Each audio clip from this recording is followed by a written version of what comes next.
Yummy! Hello mga kamami! So for today's video is gagawa tayo ng hot chocolate milk. So ang gamit ko palang milk dyan is full cream milk. So kasi malamig-lamig yung panahon dito sa amin sa Australia guys. Tsaka umuulan-ulan. Kaya sabi ng mga Junakins, Mama, I want some hot chocolate! Oh!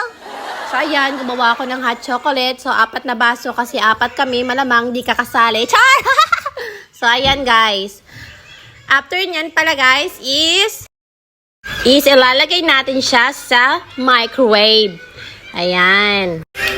Ayan. So, tsaka, depende sa inyo kung gaano kainit yung gusto nyo. Ako guys, 60 seconds lang kasi para sa mga bata para hindi masyadong mainit. Pero pag kami naman nangiinom, mga 2 minutes na pinapainit namin. So, ayan. So, yan na nga. Ang bilis na nga.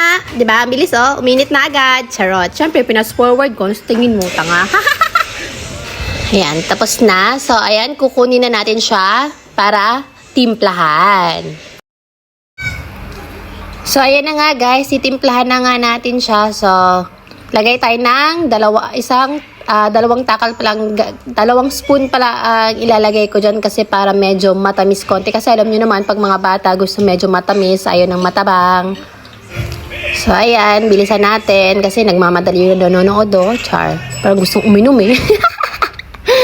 Ayan. So, ayan, ano lang natin, halu-haluin lang natin hanggang sa matunaw yung buo-buo niya.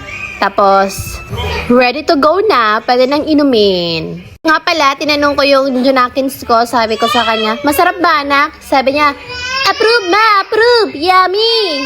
Kunwari lang yan eh. Heart-heart pa siya nalalaman. Thank you for watching. I love you.